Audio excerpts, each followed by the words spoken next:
કરુણા મુખ કમલથી વહેતી રમણ સરસ્વતી ગણધર વિશાળ પ્રજ્ઞા સૂત્રરૂપે ગુંથતી દુઃખી અને પાપી તણા દુઃખ પાપને નિવારતી ધીનવાણી મૈયા તુજ કૃપાથી થાય મુજને રમણવતી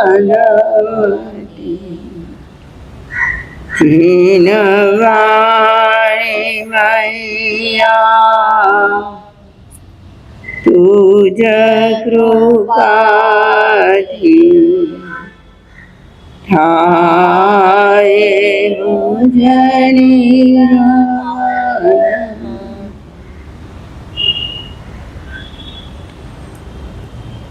અનંત જ્ઞાની અનંત દર્શની ત્રિલોકીના તીર્થંકર પરમાત્મા શ્રમણ ભગવાન મહાવીર સ્વામીના શ્રી ચરણોમાં આપણે સૌની ભાવના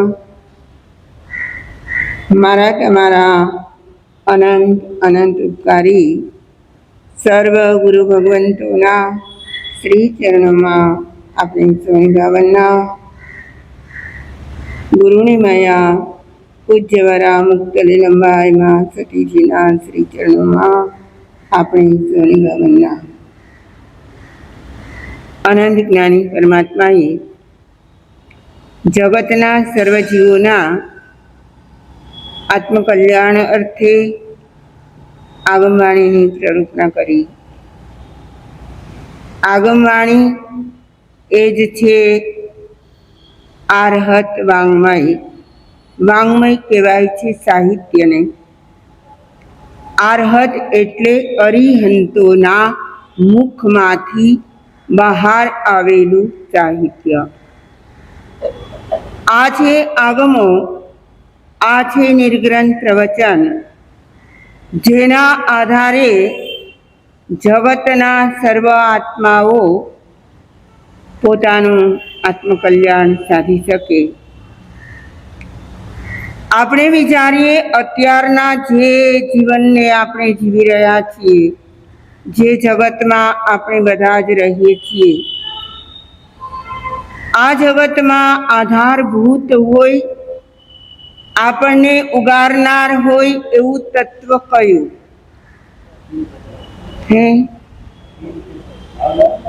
એવું તત્વ કયું? કહેવાય છે કે કલિકાલે જીન નામ જીનાગમ ભવ્યણકુ આધાર. ભવિ જનને માટે ભવિ અને અભવિની તો ખબર છે. જેમની મોક્ષમાં જવાની યોગ્યતા હોય તે બધા ભવિ, અને યોગ્યતા ના હોય તો એ બધા અભવિ. તો જ્ઞાની કહે છે ભવિજન એના માટે આ કલિકાલમાં કયો કાળ ચાલે છે? વૈદિક પરંપરા અનુસાર અત્યારે કળીકાળ ચાલે છે. એને કલિકાલ પણ કહો, કળિયુગ કહો, અને આપણે કહીએ પાંચમો આરો. શું કહીએ? આપણે કહીએ છીએ જેને પાંચમો આરો, દુઃખ મારો, દુઃખમય આરો, અને વૈદિક પરંપરા શું કહે? કળિયુગ ચાલે છે. તો હરિભદ્ર શ્રી કહે છે કલિકાલે જીન નામ જીનાગમ ભવ્યણકુ આધાર. ભવિ જનના માટે જેને મોક્ષમાં જવું જ છે, જવાની યોગ્યતા પણ છે, એના માટે બે જ આધાર છે, જીન નામ અને જીનાગમ. આપણને શું શું મળ્યું? જીન નામ લેવા મળે છે કે નથી મળતું? લેવું હોય તો આ તો શરત છે. જો આપણે નામ લેવું હોય તો શું લેવાનું? જીનેશ્વરનું નામ, કારણ કે એ આપણને આધારભૂત છે. અને બીજું છે જીનાગમ, જીનોના આગમ. આપણે આ બે સહારે સહારે આગળ વધવાનું છે. અહીં તો આપણા રત્નાકર આચાર્ય કહી રહ્યા છે કે ત્રણ જગતના આધાર અને અવતાર હે કરુણાતણા, વળી વૈદ્ય હે દુર્વાર આ સંસારના દુઃખો તણા. આપણે દુઃખમય કાળમાં છીએ. કોઈ વ્યક્તિ એમ કહે છે ખરા કે મને સદા કાળ સુખ સુખ અને સુખ જ છે.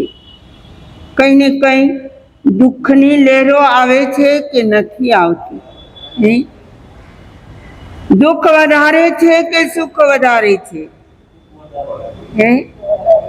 ગણતરી કરી ક્યારે કે મારા જીવનમાં સુખ વધારે આવ્યું કે દુઃખ વધારે આવ્યું?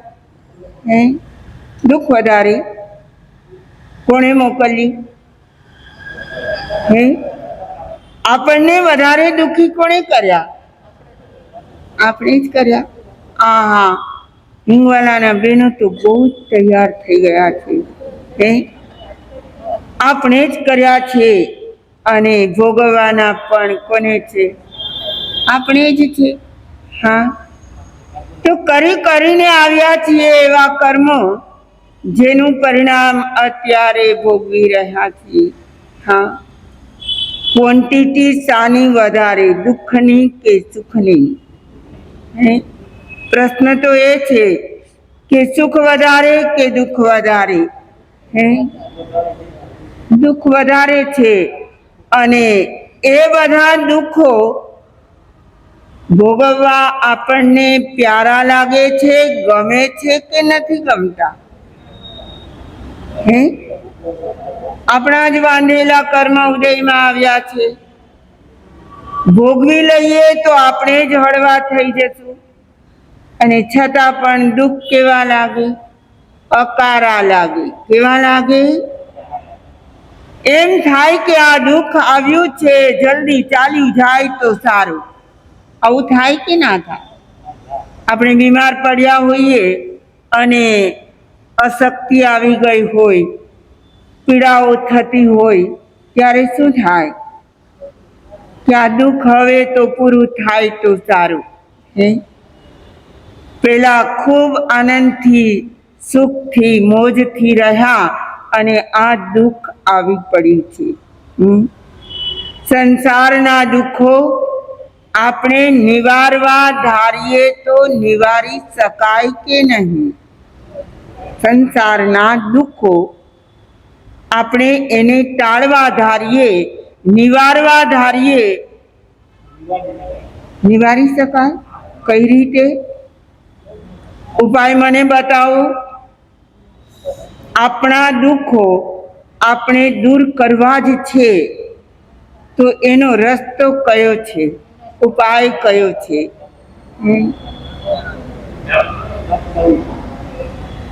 દુઃખ વખતે પણ સમતા ભાવ.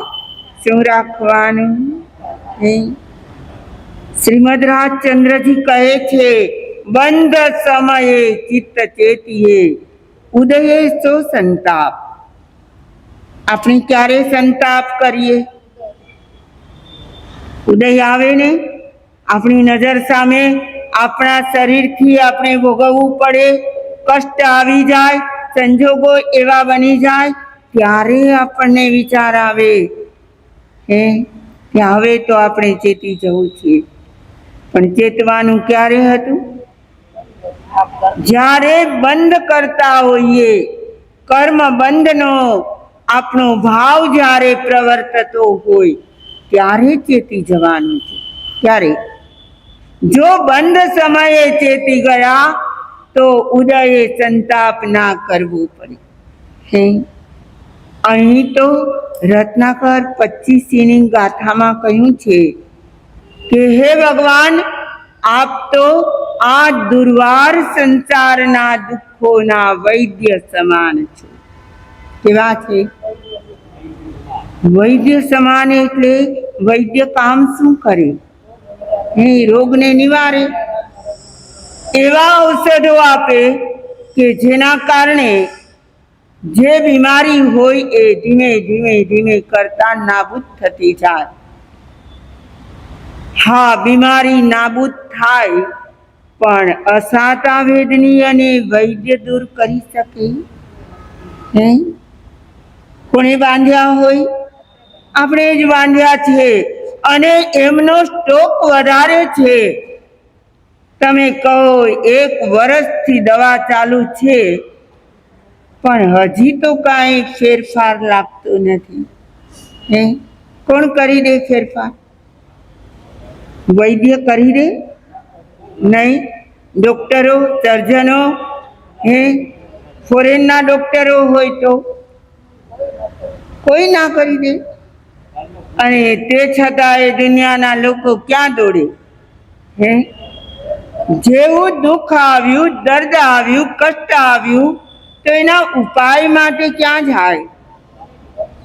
કાં તો ડોક્ટરો પાસે જાય, કોઈક એવા સામાજિક કાર્યો તમારા હોય, વ્યવહારના કાર્યો હોય તો વકીલ પાસે પણ જાઓ, પણ એ બધા તમારા અસાતા વેદનીય કર્મને દૂર ના કરી શકે. જેના નિમિત્તે જે વ્યક્તિ તરફથી તમારા દુઃખો નિર્માણ થયેલા હોય એ કોણ ભોગવી દે? આપણે એના તરફથી જ ભોગવવા પડે. અને એનો માત્ર એક ઉપાય તમે તે વખતે ક્ષમતા રાખો. શું કરવાનું? અહીં તો રત્નાકર આચાર્ય કહે છે જગતના દુઃખો એ નિવારી શકાય એવા નથી. એટલે આપણે લાખ પ્રયાસ કરીએ, હા ઘડી બે ઘડી લાગે કે આ દવા લીધી ને મને પેટમાં દુખતું મટી ગયું. હે આવું લાગે છે ને? અમે આ ડોક્ટરની પાસે ઓપરેશન કરાવ્યું, અમારું ઓપરેશન સક્સેસ ગયું. હે પણ પાછળની એમની પરિસ્થિતિ જુઓ તો આપણને ખ્યાલ આવે કે ડોક્ટર સર્વે સર્વા નથી, તેમ વૈદ્ય પણ સર્વે સર્વા તો નથી. કારણ કે આ આખો એ સંસાર દુઃખ ફલક છે, દુઃખ મૂલક છે અને દુઃખાનુબંધક છે. સંસારને 3 વિશેષણો મળ્યા. કયા કયા? દુઃખ ફલક એટલે કે દુઃખના જ પાયા પર એ આખી ઇમારત ઊભી છે. કોની? સંસારની, જગતની આખી ઇમારત દુઃખના પાયા પર. ફલક કોને કહેવાય? પાયો. દુઃખ મૂલક, એનું મૂળ જુઓ તો એ પણ દુઃખમય છે, અને વર્તમાન જુઓ તો દુઃખાનુબંધક. આપણે નવા નવા નવા કેટલા દુઃખ ઊભા કરીએ છીએ. કર્મબંધન ચાલુ છે કે નથી? આપણે નવા દુઃખોનું ઉત્પાદન ચાલુ રાખ્યું છે કે બંધ કરી દીધું? કોઈ વ્યક્તિ એમ કહી શકે કે હવે તો અમે ધર્મમાં બહુ જ સમજવા માંડ્યા, હવે અમે કર્મ બંધન કરતા નથી. હે, બરાબર છે? આવું કરો છો ખરા? કર્મ બંધન સતત સતત સતત ચાલુ છે. અરે બંધ નહીં, જ્ઞાનીઓએ દુઃખાનું બંધક કહ્યું છે, અનુબંધ કયા છે. બંધ અને અનુબંધમાં પણ ફરક છે. શું છે? બંધ તો આપણે કાંઈ કરીએ યા ન કરીએ, સર્વ સંસારી જનોને 7 કર્મનું બંધન સમયે સમયે થાય કે ના થાય? કયા 7? આયુષ્ય છોડીને. હા, કારણ કે આયુષ્યનો બંધ એક જ વાર થાય આખા ભવમાં, પરંતુ 7 કર્મ ક્યારે બંધાય? સમયે સમયે સમયે બંધાતા જ હોય. આ તો બંધ છે, પણ અનુબંધ કોને કહેવો? હે, અરે માત્ર આપણી ભાવના ન હોય અને બંધાતા હોય તો બંધ છે, પણ આપણે અંદરથી પણ રસ રેડતા હોઈએ. શું? કર્મ બંધ વખતે રસ રેડીને કોઈ કામ કરે કે ન કરે? અરે તમારા ઘરના વ્યવહારિક કોઈ પણ પ્રસંગો હોય, એનું તમે કોઈની પાસે વર્ણન કરતા હો, અમે આમ કર્યું અને અમે તેમ કર્યું. એમાં તો ઘણું બધું આવી જાય, આમ અને તેમમાં. તમે દીકરા દીકરીઓના લગ્ન, વ્યભિચાર જે પણ ક્રિયાઓ કરી અને એનું જ્યારે વર્ણન કરવાનું હોય ત્યારે રસ રેડીને કરીએ. મેં તો કર્મો બાંધ્યા રસને રેડી, એ તો બની ગયા પગની બેડી.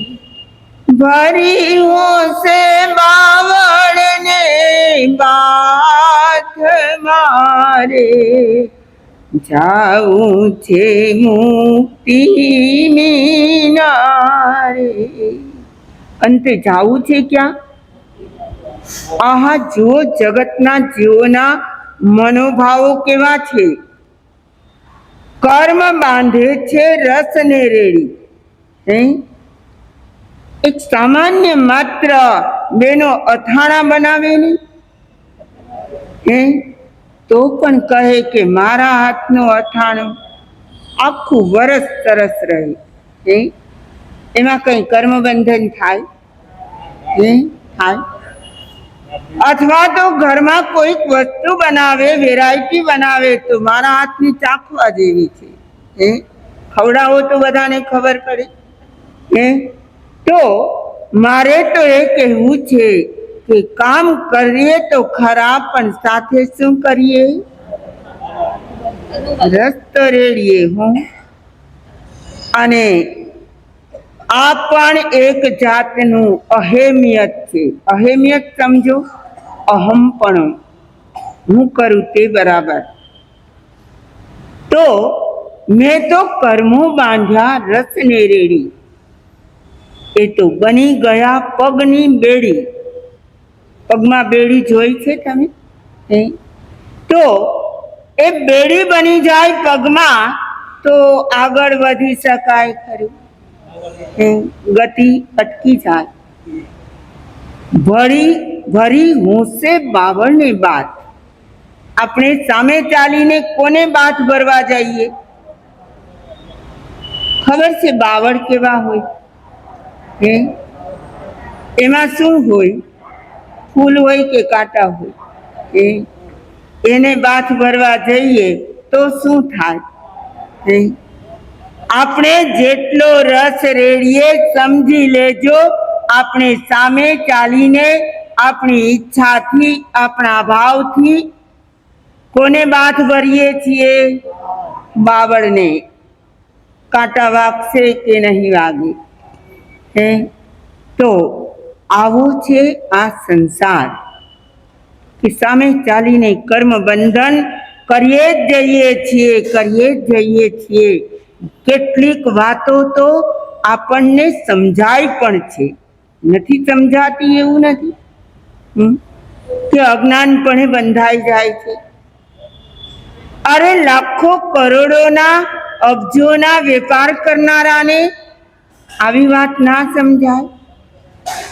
હા, જરૂર સમજાય. અને તે છતાં કરીએ જાય તો શું કરવાનું? એને શું કહેવાય? સામે ચાલીને બાવળને બાથ ભરવા ગયા. એટલે કર્મ ઉપાર્જન તો કર્યા, પણ સાથે બંધની સાથે અનુબંધ પણ કર્યા. એની પરંપરા ચાલે. અનુબંધ કોને કહેવાય? કે એમની પરંપરા ચાલે.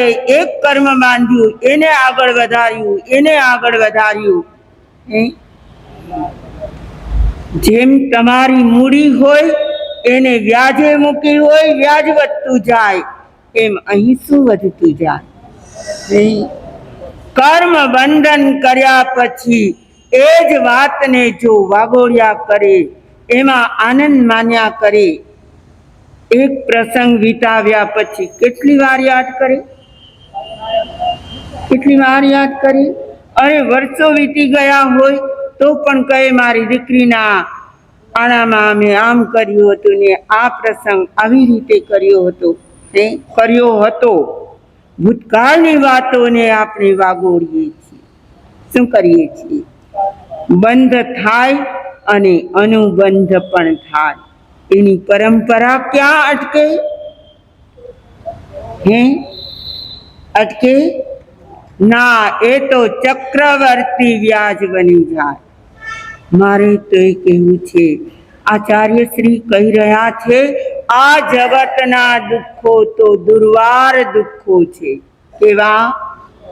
જેને આપણે વારી ન શકીએ, નિવારી ના શકીએ, અને આપણે બાંધ્યા છે, આપણે જ ભોગવવા પડે, તો પછી ભગવાનને વૈદ્ય કહેવાની જરૂર શું છે? સમજાય છે? આચાર્ય શ્રી શું કહે છે? કે હે ભગવાન, આ દુર્વાર દુઃખોને દૂર કરવા માટે તમે તો વૈદ્ય સમાન છો. આપણે તો કહીએ છીએ કે વૈદ્ય પણ આપણા દુઃખોને નિવારી ન શકે, તો ભગવાન નિવારી શકે ખરા? હા, ભગવાન આપણા દુઃખોને નિવારવા ના આવે, પણ જ્યારે દુઃખ આવે ત્યારે આપણી સહન શક્તિ વધારી દે. શું કરી દે? જો આપણે નામ સ્મરણ કરવા લાગીએ, જ્યારે જ્યારે જીવને દુઃખ આવે ત્યારે કોણ યાદ આવે છે? સુખમાં સોની યાદ આવે અને દુઃખમાં ભગવાન યાદ આવે. હે ભગવાન, હવે તો ઉગારી લે. સાવ નવરો બેઠો છે તું. ભગવાન સાવ નવરા છે ને, એને હવે શું કરવાનું છે? કૃત્ય થઈ ગયા છે. હવે એ ભગવાનને પોતાના માટે તો કાંઈ જ કરવાનું બાકી રહ્યું નથી. તો આપણે ભગવાનને કહીએ, મને આ દુઃખમાંથી હવે ઉગારી લે. પણ જો સાચા દિલથી આપણે તે વખતે પણ ભગવાનને યાદ કર્યા હોય, તો એ ભગવાન આપણને સન્મતિ તો જરૂર આપે. શું આપે? સદબુદ્ધિ આપે, સદવિચારણાઓ આપે, અને આપણને પોતાને સમજાવવા માંડે કે આ તો મેં જ કર્યા છે અને મારે જ ભોગવવાના છે. માણસનું મન શાંત પડી જાય, સમભાવમાં આવી જાય, અને સમભાવ વખતે જે કર્મો ખપે એ ફરી ના બંધાય. પણ આપણે સંભાવ જ રાખતા નથી. જગતના સર્વ જીવો દુઃખી થાય છે શા માટે? કે એમના જીવનમાં સંભાવ આવતો જ નથી. આવે છે, આપણે બોલીએ છીએ અથવા એવું બતાવીએ પણ છીએ કે હું સંભાવી છું, મારે તો કોઈની સાથે વેરભાવ નહીં. શું કહે? મને કોઈની ઈર્ષા દેખાય ના થાય, સૌના કર્મ સૌ જાણે. હા, આવું બધું આપણે વ્યવહારથી બોલીએ છીએ, પણ જ્યારે કટોકટીના સમય આવે ત્યારે ખબર પડે કે આપણે ક્યાં છીએ. એક જંગલમાં બે નમૂન એવો મણી છે પેલા સાપના મસ્તક પર. ખબર છે, કોઈ સાપને એવો મણી હોય છે અને એ મણી એકદમ પ્રકાશિત હોય.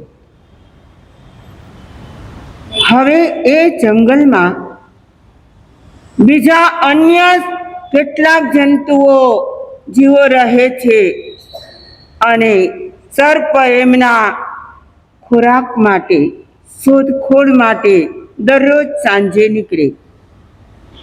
જંગલ વિશાળ છે, એમાં કેટલાક વૃક્ષો છે અને વૃક્ષોની છાયામાં નીચે એક થોડા ભાગમાં મેદાન જેવું છે. પેલા સાપને દરરોજનો નિયમ થઈ ગયો, સંધ્યાકાળે પોતાના દરમાંથી, રાફડામાંથી બહાર નીકળે અને પેલો પોતાનો મણી ઉતારીને એ મેદાનમાં વચ્ચોવચ્ચ મૂકી દે. અમે તો જોયો નથી, કદાચ તમે પણ નહીં જોયો હોય.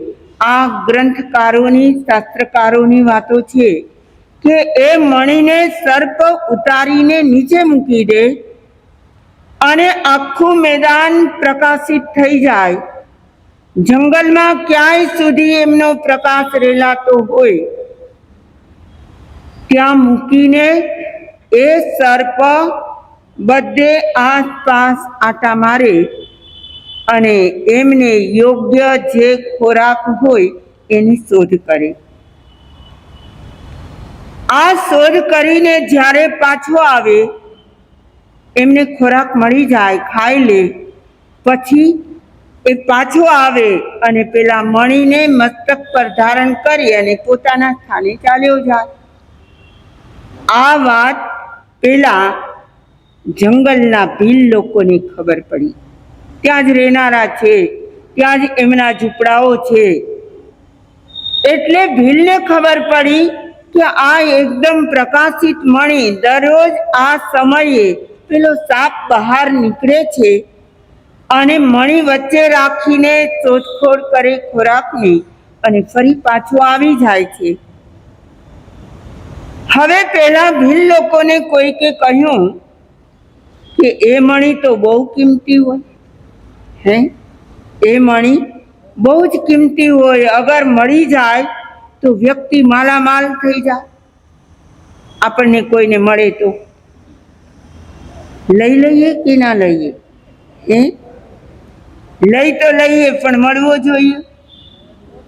પેલા ભીલ લોકોને ખબર પડી, એમણે બીજા 2-4 માણસોને વાત કરી, એમના માટેના કંઈક સાધનો તૈયાર કર્યા. જ્યારે સર્પ બહાર નીકળે, મેદાનમાં આવે, મણી નીચે રાખે અને જેવો ફરતો ફરતો એના પ્રકાશમાં આગળ આગળ આગળ વધે, પાછળથી આપણે જઈ અને આ મણી લઈ લેવો. 4 માણસો ગયા. એમના હાથમાં લોખંડનું એક તગારું છે. તગારું સમજો છો? અને એના તળિયાના ભાગમાં એકદમ અણીદાર એવા ખિલ્લાઓ લગાવેલા છે. સાહસ તો ઘણું કરવું પડે, સર્પની ઝડપ ઘણી હોય. જો એમને ખબર પડે તો દોડીને આવી જાય અને કરડી પણ જાય, મોત પણ થઈ જાય. એટલે મોતને મુઠ્ઠીમાં રાખીને આ માણસો કામ કરી રહ્યા છે, રાહ જુએ છે. સાપ આવ્યો, મણી મૂક્યો અને આસપાસમાં ખોરાકની શોધમાં ગયો. એક માણસ જોરથી, ઝડપથી દોડીને આવ્યો અને પેલું તગારું મણી પર ઢાંકી દીધું અને પોતાના સ્થાને દોડીને ચાલ્યો ગયો. અને જે મણીનો પ્રકાશ હતો એ બધો અવરાઈ ગયો.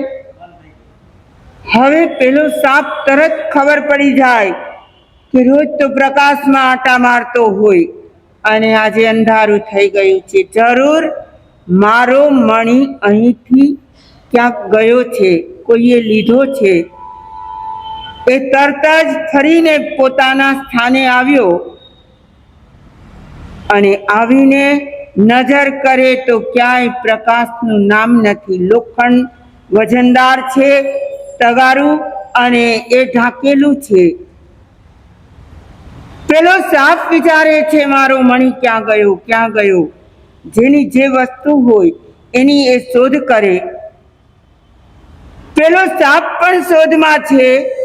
એમણે તો પોતાના ફેણ દ્વારા એ તગારાને પણ હટાવવાનો પ્રયાસ કર્યો. એની પાસે બીજા શું સાધન છે? અને એ ઉપરના બધા જ સુયા જેવા લોખંડના એમના શરીર પર વાગવા માંડ્યા. તમને બધાને ખબર છે સાપ કેટલો લીસો લાગતો હોય, કોમળ લાગતો હોય. હા, એને લોખંડના આવા ખિલ્લાઓ વાગે શું બાકી રહે? અને એક વાર નહીં, બે વાર નહીં, આખું શરીર એમના પર પછાડે.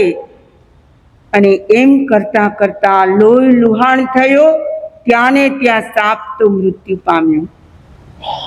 અને પેલા જે શિકારીઓ આવ્યા હતા એમને ખબર પડી કે હવે ત્યાં સાપ પણ નથી, એ મૃત્યુ પામ્યો. એટલે આવીને એમણે તગારું દૂર કરીને મણી લઈ લીધો. મારો પ્રશ્ન એ છે કે પેલા સાપને પેલા સરસ મજાનો મણી પણ મળ્યો ને. બધા સાપ પર મણી નથી હોતા. આ સાપને મણી મળ્યો, કિંમતી મણી હતો, પ્રકાશિત હતો. અને અંતે એનો અંજામ કેવો આવ્યો? મળ્યો તો ખરો, પણ એનો અંજામ એટલે અંત શું આવ્યો? એ તો ત્યાં ને ત્યાં તરફડીને મૃત્યુ પામી ગયો. જ્ઞાનીઓ આ ગ્રંથમાં ઉદાહરણ આપે છે કે જીવ છે એ આ સાપ જેવો છે. મારો તમારો બધાનો આત્મા કોના જેવો છે? આ સાપ જેવો છે. અને આપણા પુણ્યોદય એ પેલા મણી જેવા છે. કેવા છે? જેના જેટલા પુણ્ય હશે, પુણ્ય વિનાની કોઈ વ્યક્તિ નથી. છે કોઈના થોડા તો કોઈના વધારે. પુણ્યોદય સમાન છે પેલો મણી, અને એના પ્રકાશ સમાન શું છે? આપણા આનંદના ભાવો. પ્રકાશ મળે એટલે પેલા સાપને આનંદ થતો હતો. પુણ્યોદય જાગે તો વ્યક્તિને આનંદ થાય. પેલા તગારા જેવા છે પાપોદય. આપણે વિચારી રહ્યા છીએ દુર્વાર પાપો, દુર્વાર દુઃખો. તો પાપોદય સમાન કોણ છે? પેલું તગારું, જેના કારણે પુણ્ય ઢંકાઈ ગયું. આપણા પણ જ્યારે જોરદાર પાપનો ઉદય જાગે ત્યારે એમ લાગે કે આ દુનિયામાં જીવવા જેવું જ નથી. પુણ્ય બધા ખતમ થઈ ગયા હોય એવું લાગે. હા, મુસીબતો આવે, પાપનો ઉદય જાગે ત્યારે શું થાય કે હવે અમે સાવ પાયમાલ થઈ ગયા. હવે અમને જીવવા જેવું પણ નથી, કોઈને મોઢું બતાવવા જેવું પણ નથી રહ્યું. આટલું બધું થઈ જાય તો પાપોદય સમાન છે પેલું તગારું. અને એમાં પણ છે તીક્ષ્ણ સુયા. એ ઘડી ઘડી અવસરે અવસરે આપણા મનના અધ્યવસાયોને દૂષિત કરે છે. દુઃખ લાંબો સમય ચાલે તો પણ ક્યારેક માણસ એમાંથી જરાક સાંત્વના અનુભવે અને ફરી પાછું શું થાય? ફરી એને દુઃખ યાદ આવે. તો આ દુઃખનો ઉદય કેવો છે? ઘડી ઘડીમાં વ્યક્તિને દુખી કરે.